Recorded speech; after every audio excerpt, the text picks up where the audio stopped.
Minnesota Catholic Conference, and this is Shawn Peterson, Minnesota Catholic Conference Associate Director of Public Policy, and we're coming to you with this week's edition of Inside the Capitol, your look at the legislative landscape in St. Paul, viewed from a Catholic perspective. Shawn, good to be with you. Good to be with you, Jason. Busy week at the Capitol. Yesterday you testified on some pro-life legislation. Can you tell our viewers about that? Sure. Minnesota Catholic Conference offered its testimony yesterday in the Minnesota Senate Health and Human Services Committee in support of Bill Senate File 702, sponsored by Senator Mary Kiffmeyer, which would end taxpayer funding of abortion in Minnesota. Taxpayers pay for almost half of the abortions performed in this state, sadly, and those are procured by low-income women through the Medical Assistance Program. The state spends almost $1 million or even a little bit more, depending on your statistic, on those abortions. Our view is that that money is better spent on some other things to help women in need. And I think we have a clip from your hearing yesterday that we're going to show to our viewers, and then we'll come back. Yeah, let's take a look. The bottom line is that the almost $1 million spent on taxpayer-funded abortions is better spent on assisting women who in difficult financial circumstances would choose adoption for their baby, increasing positive alternatives grants, or putting the money in programs that can address some of the main reasons why women choose abortion, other than the inconvenience of a pregnancy. The Catholic community, for its part, and the vast array of services, resource centers, and organizations in which Catholics volunteer and play a leading role, stands ready to assist women in unplanned pregnancies and generously embrace children in need of new homes. Let's choose life. So I think that was a good clip, and it shows what we look for in legislation. It shows a consistent ethic of life. How did you feel the hearing went yesterday? I think it went well. The bill passed out of committee and is then being referred to the Judiciary Committee in the Senate. It'll likely receive its hearings, its House of Representatives hearings in the coming weeks, so very soon on that piece of legislation. But what we wanted to highlight, Shawn, in the legislation is that there are better options. And so we told the story of little Nathan John, who was left at the cathedral on the evening of January 4th after the 5:15 Mass, and by someone who wanted Nathan to have another home. And Father Ubel at the cathedral received a lot of requests to adopt Nathan John. And there's so many people out there waiting to adopt children that really adoption is a better option. And we know that low-income women struggling are scared and often face challenging circumstances that prevents them, they believe, from bringing a child to term. But we want to let them know that adoption's out there. In some of those situations where people are struggling financially and are nervous about bringing a child to term and at the same time unwilling or unable to raise that child, we want to create public policies in this state that really address those needs. So whether that's increasing assistance for low-income families or helping promote adoption, there are different alternatives we can use that $1 million for that we think promotes life and a consistent ethic of life. Tell us a little bit about some of the related legislation that you've been working on this week. Absolutely. So a couple of bills actually that were what we call option for the poor and vulnerable. One is the working family tax credit, and I do have some numbers and authors for our audience, and both of these are on our bill tracker. So if our audience members want to go to the Minnesota Catholic Conference website and look at our legislative bill tracker, they can look at these pieces of legislation for themselves and where they are in the process. And that's just mncatholic.org.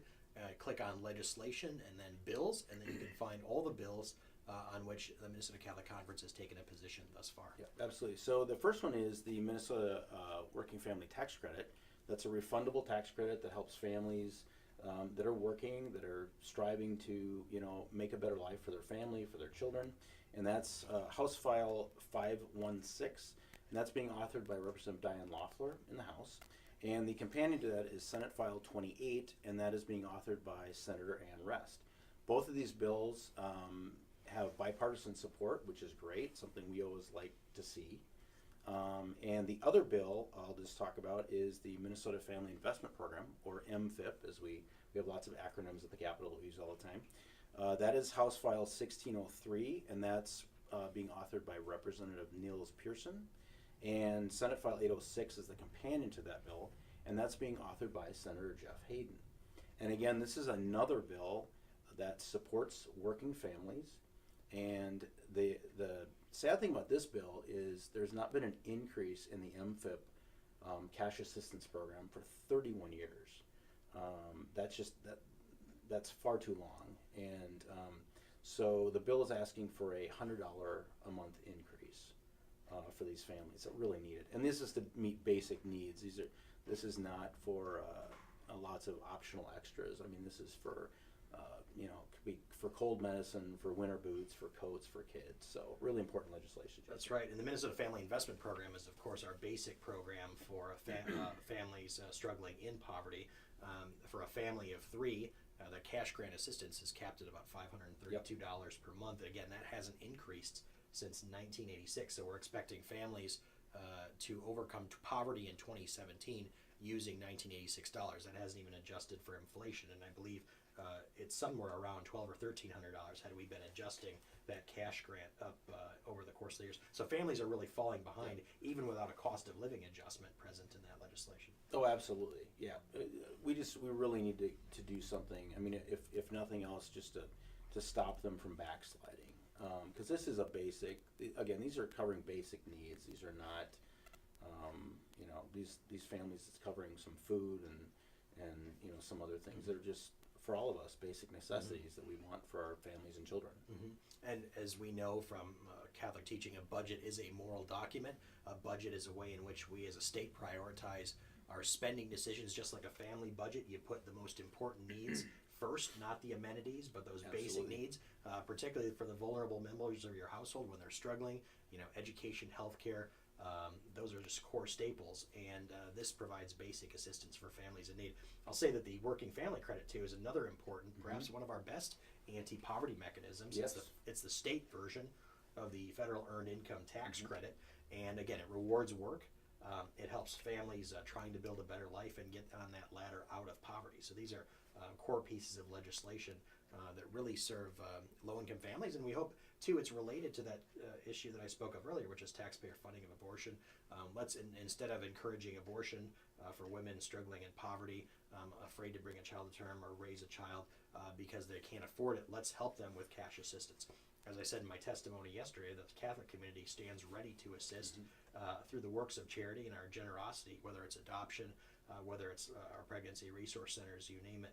We can do the work. We can walk with the both feet, as we say, one foot of charity and the other of justice. We can do the things in the charitable context, but also work for just laws that also help women in need too. One other piece of legislation I wanted to say about MFIP was that we're also working to make it more marriage friendly as well. Yes. And so what we want to do is that when people are considering getting married, when they combine their household income, they fall off a cliff, as we like to say, and they become ineligible for benefits. So sometimes it's a disincentive to get married based on the way the program is structured. So there's a great piece of legislation that's sponsored in the Senate by Senator Michelle Benson and in the House by Representative Rod Hamilton, in which we work on with our partners, the Joint Religious Legislative Coalition, which will remove that marriage disincentive and create a phase-in period so that couples aren't disincentivized from marrying. They can form stable families and stable household, which we know is very important for child well-being. So it's another way in which we're trying to make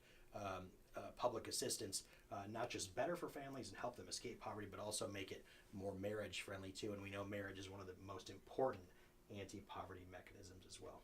Yes, and the basic building block for society as well. The other thing I just wanted to mention about the other two bills, the Working Family Tax Credit and the MFIP bill, I think sometimes people have misconceptions about those programs. Those programs are actually statewide, and they're accessed, the Working Family Tax Credit is actually accessed almost equally between Greater Minnesota and the metro areas. So these are programs that, anti-poverty programs that affect the entire state of Minnesota.